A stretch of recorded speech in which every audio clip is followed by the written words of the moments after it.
This podcast was produced by OAR FM Dunedin with support from New Zealand On Air. Well, hello there, lovely humans. Welcome and thanks for tuning in to the Sleep Lab Stories. I'm Liesl Mitchell, a person with narcolepsy and a fascination with sleep. We all do it, but do we talk about it? Stay tuned as we chat to anyone and everyone about their weird, wonderful, and just plain normal sleep stories. And welcome to you all. It's lovely to have you here. I have a question. Do you have a set bedtime? I know when I was a kid, I used to hate being told that I had to go to bed at a certain time. Can anyone else relate to that?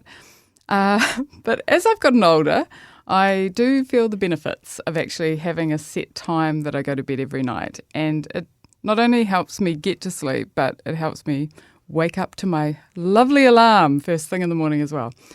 So just a little thought for you all. So why do we tell these stories about sleep? I guess for me, I wanted to bring what we know about and what we don't know about sleep out of the dark and into the light, so to speak. And sharing stories is a great way for people to feel connected and to start turning the light on sleep, so to speak. So let's get into telling some stories. I'm delighted to introduce to you today my guest, Nicole Jenkins. Welcome. Hello. Thank you. Hello. Hello. Now, Nicole is a little bit of an enigma. Actually, that's a very hard thing to say. An enigma, I will enunciate. Not to just you out there listening in the podosphere, but she is the first sleep storyteller on the show who is a bit of an enigma to me as well, as I actually don't know her very well. So this is our opportunity to all get to know her together. So what I do know of Nicole is that she is a sparkly, engaging human who is one of the first people you are lucky enough to encounter when you visit Petri Dish, which is a wonderful co-working space here in Dunedin. I also know she has a background in theatre, very exciting, and loves performing and travel. She shared with me that she has been fortunate to have toured as an actor, which is a pretty great way to combine both of her passions. So kia ora and welcome, Nicole. Thank you so much for having me. Yay! Oh, it's lovely to see you here. I know. Out of the Petri Dish. Absolutely. And into the podcast. Love it. But before we go any further, I do feel lucky to have gotten a yes from you because it was a bit touch and go there for a moment, wasn't it? It was. Yeah. And I am curious because I ask this of most people. Why did you decide to say yes to coming and talking about sleep? I mean, I always find sleep really interesting to talk about, and I think everyone has a different story when it comes to their own sleep. And I definitely have my own struggles and my own goals that I want to accomplish. So, yeah, I think this kind of opens the door to thinking about it a little bit more and seeing what I can do to improve my sleep. And, yeah. Well, that sounds like a very good reason. Yeah, and nice that you're so aware about sleep. Sounds like it's something you do think about. I think it's incredibly important, and I think it has so much to do with our everyday life. It impacts us in so many different ways that, yeah, I think it's important that we really look after our own sleep. Yeah. Yep. I agree. Yeah. We are in agreement there.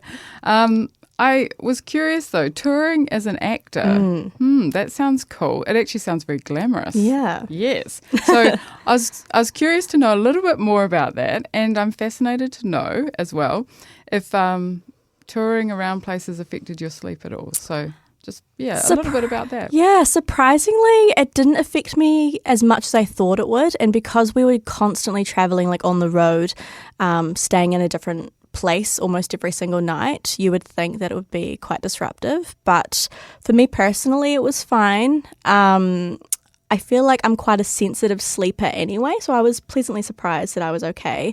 I think with my own sort of sleep, I need to have the room completely dark, no noise, in a bed, like it has to be that certain way. So as long as those are the main things that are there, then that's fine.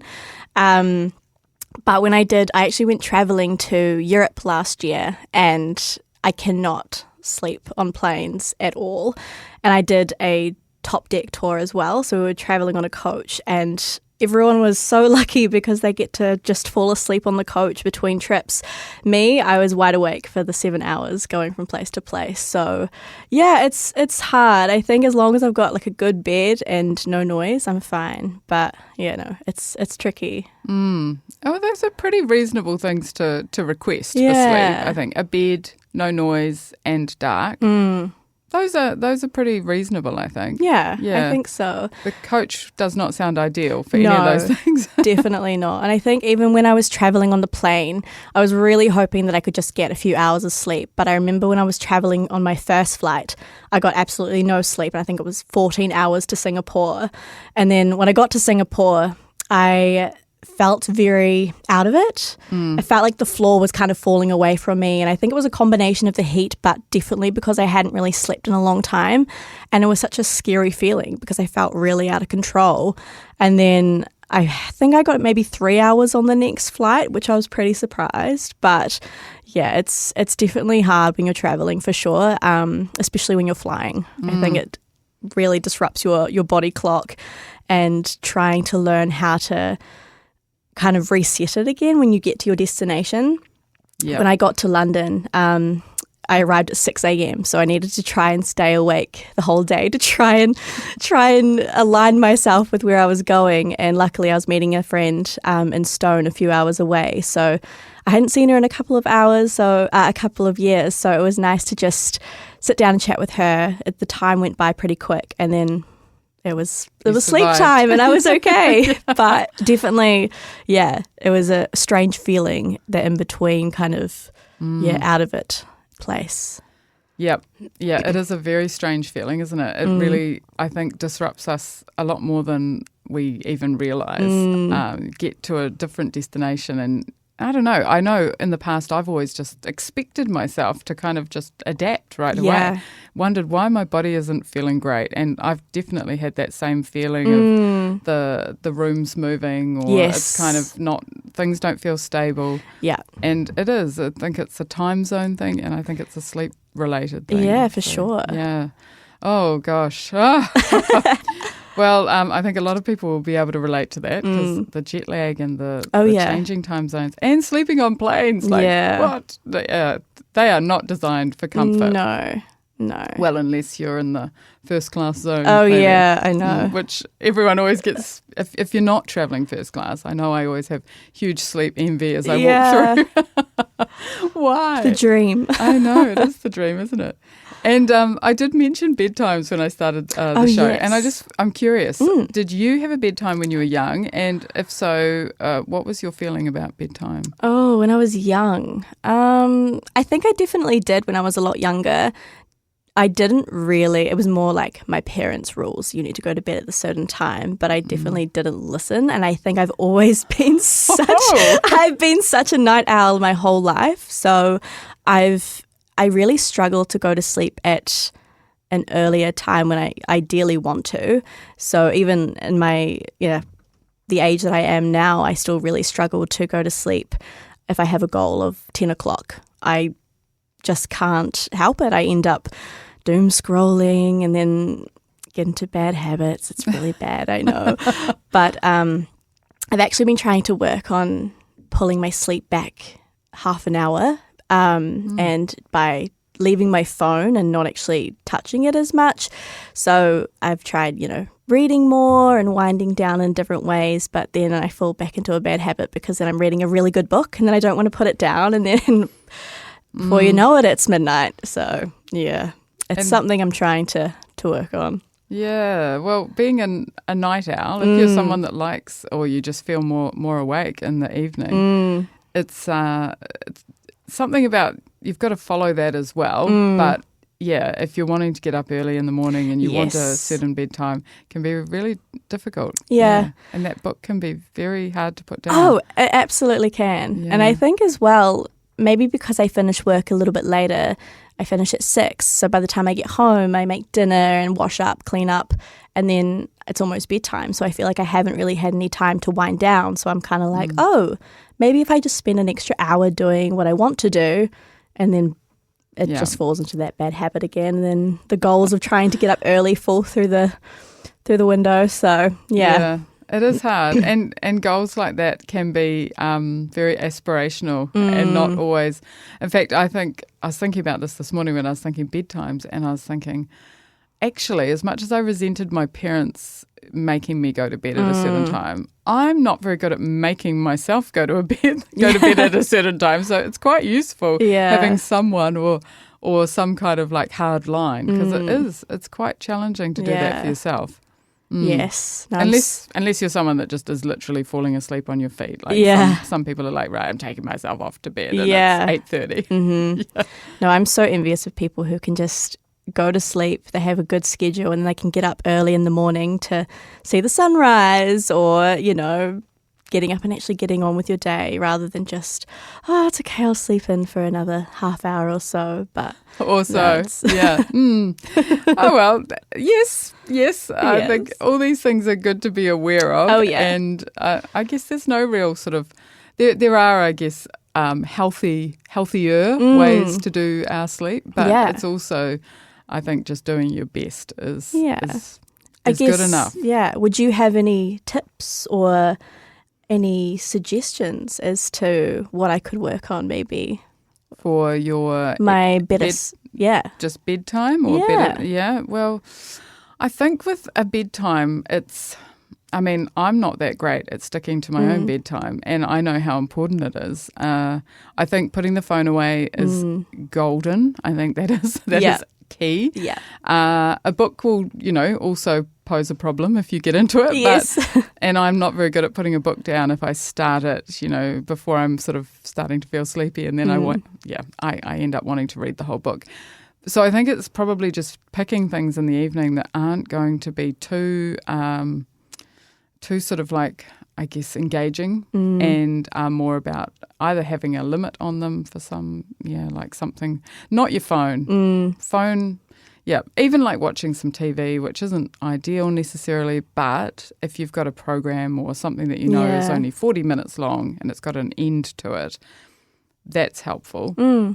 Okay, cool. Yeah, so, or tell someone to be your bedtime. Yes. Actually, my partner's really good. He always asks me, when are you coming to bed tonight? Like, he almost does it every night. When are you coming to bed? And then I actually have to say a time. And then I'm actually more likely to get to bed at that time. That accountability too. Yeah. Yeah. Rather than just in my head going, 10:30-ish.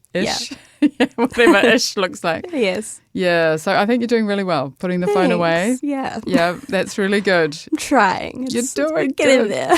Yeah, well, that's, like I say, we're trying our best. Yes. And just noticing it is really important. Right, well, I'm just thinking we might take a card and have a look at a card because, yes, I'd love to hear what you think about these little cards that we have on the table here. Okay. Oh, this is quite on topic. Oh, is it? Oh, what are we Your talking? ideal morning routine and your actual morning routine. Do tell. Ooh. Oh, gosh. Okay, now the truth's coming out. So my ideal morning routine would probably be get up, go to the gym. I start at 11 o'clock, so taking myself to a nice little cafe afterwards, just kind of easing into the morning.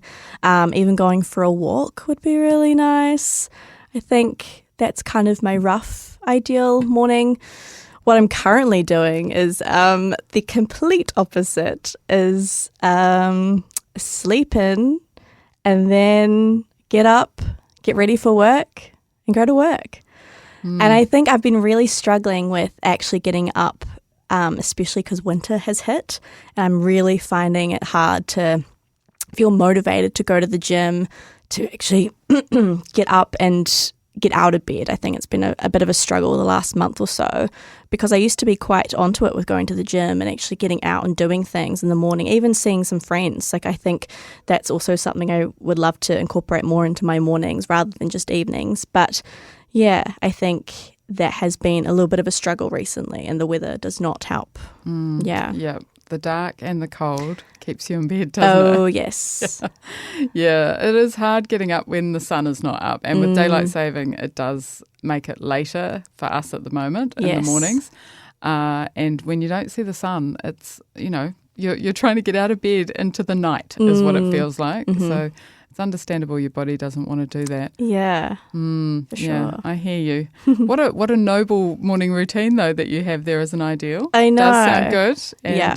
maybe just try one of those things. Yeah. Not all of them, just I think one. so. Yeah. Baby steps. Baby steps is key. Yes. Oh, well, before we take another card, I am just going to pause slightly because I would love to just give a moment to our wonderful sponsor who is sponsoring this podcast. Need a caffeine hit? Head to Grid Coffee Roasters, right in the heart of Mornington. Whether you're looking for a delicious flat white, refreshing peppermint tea, a last-minute gift, or some freshly roasted coffee beans, we have you covered. See you soon at 172 Eglinton Road. Follow us on Facebook at Grid Coffee Roasters. And Grid Coffee is a lovely way to start your morning. I have to say that's one of the ways I start my morning. But we're back here with Nicole talking about sleep habits and sleep routines. And she has just pulled a card, but we're going to pull another card and see what's next on her surprise card journey today.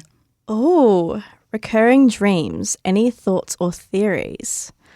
Not really. I don't really have the same sort of dreams, but I think I was actually telling you recently that for a while I was having these really crazy morbid dreams, and I think I figured it out. It was because I was scrolling on TikTok and I was watching all these I think it was like SVU and all these like crime related sort of TV series on TikTok, and I was watching them before I was going to bed, and then I was having these really crazy dreams at night, and some of them were actually pretty scary, and it was waking me up during the night, and I was kind of shaken by them, and it was getting to a point where it was really affecting my sleep, and I'd never had this before, and it was kind of happening week after week, and then that's what actually made me change my habit of scrolling on my phone, because I knew that it was really disruptive, and the fact that I was having dreams about these things, I needed to put my phone away before I went to bed. And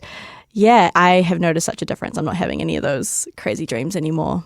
But wow, yeah, so. That's interesting, isn't it? Yeah, I mean, it makes sense. Often often if something, it doesn't necessarily have to be the last thing you're thinking about before you go to bed, but if it's quite visual or quite sort of emotive or anything like that, it can get into your dreams. Totally. Wow. Yeah. And nothing since the phone has been put away? Nothing since. I definitely do have odd dreams here and there, but nothing to that level of crazy. And not recurring dreams? No, I don't think I've ever had that. Yeah. Have you? Yeah. I used to have one about teeth, which I would sometimes, and apparently that's something that's a thing. My teeth falling out, very unpleasant. Like waking up and really feeling like, are my teeth there? Yeah. It was so strong, the feeling, and so that one's popped up every so often. I also have a very weird one about.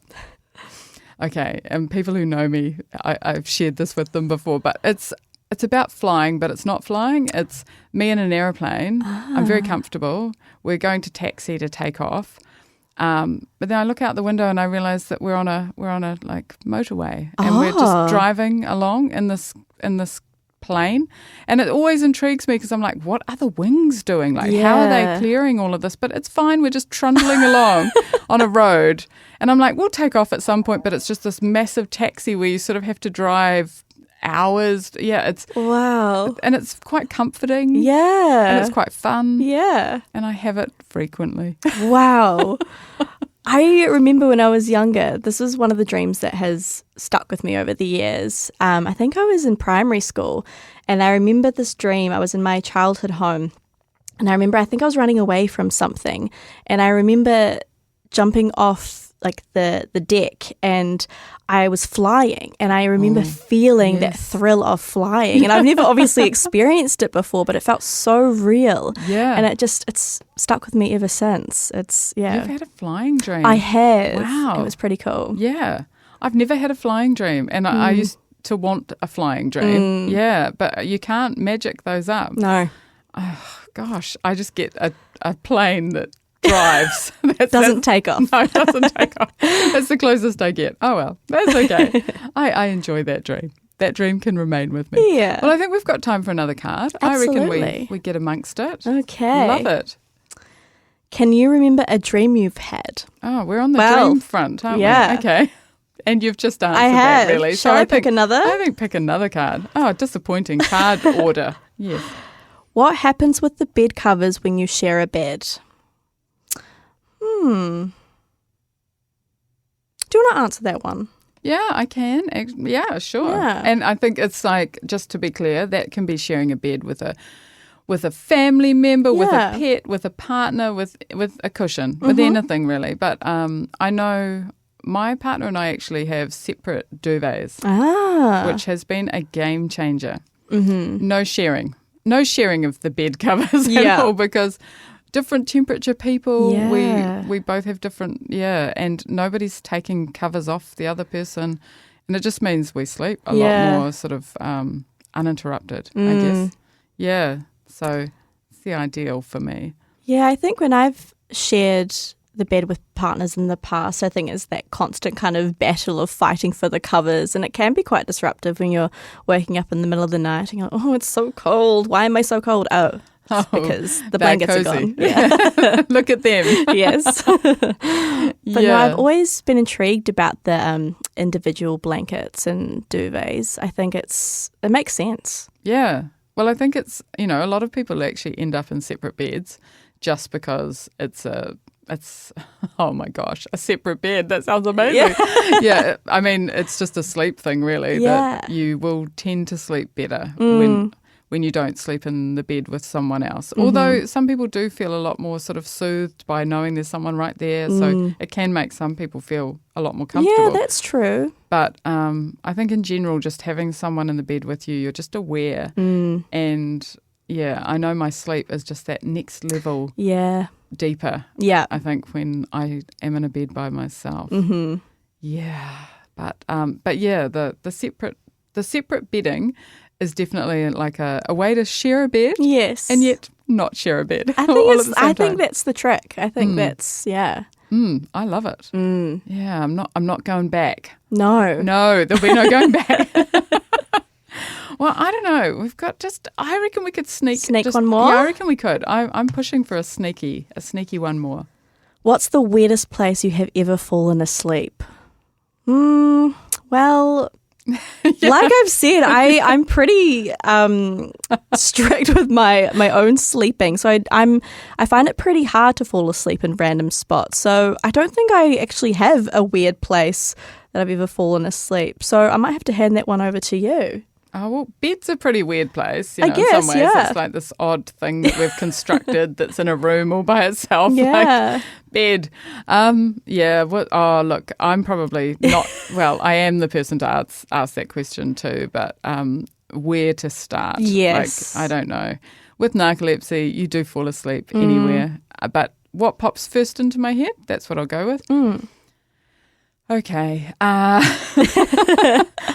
It's often the waking up thing of, oh, did I just fall asleep on this cafe table, like face planted onto cafe table? Yeah, that was one recently, I think, where I just woke up and I was asleep on the table of the cafe that I was having a coffee in. But, these things happen. Absolutely. But no, I've slept in lots of different places, but which is maybe a gift in some ways, and in other ways, no. Do you wake up feeling tired or that groggy feeling, or? No, usually having a little sleep somewhere, like on the cafe table, sort of makes me feel quite refreshed. Wow, okay. Yeah. I think if you wake me up while I'm asleep, that is another, but we won't even go there. No. We won't even go there. Yes, don't wake me up, people. But yeah, believe it or not, Nicole, we are almost at the end of this wonderful journey. Thank you so much for sharing your thoughts. Oh, thank you for having me. It's been amazing. And I love what you're doing. I think we need to talk about sleep a lot more in our day-to-day lives. So it's awesome. Agreed. Well, thank you for your support. And it is always a treat to hear what people think about sleep. And I think, I'm sure we'll have more conversations as we have, like over the petri dish sort of reception desk area. Strangely enough, we get into all sorts of topics. We like really do. sleep, yeah. But why not? This is the whole point, trying to encourage people to share their stories and to just be a little bit more, I guess, open and willing to talk about sleep. Totally. Yeah. So thanks so much. That's it, folks, for this time from this place with the Sleep Lab Stories. Thanks for listening to the Sleep Lab Stories. Big shout out to Grid Roasters, generous sponsors of this podcast and makers of great coffee. To the awesome OAR FM, thank you for making it all happen. Like and follow the Sleep Lab Stories at oar.org.nz and at all your fave podcast platforms. You can find me and the latest sleep info at thesleeplab.nz. Take care, sleep well, and catch you next time.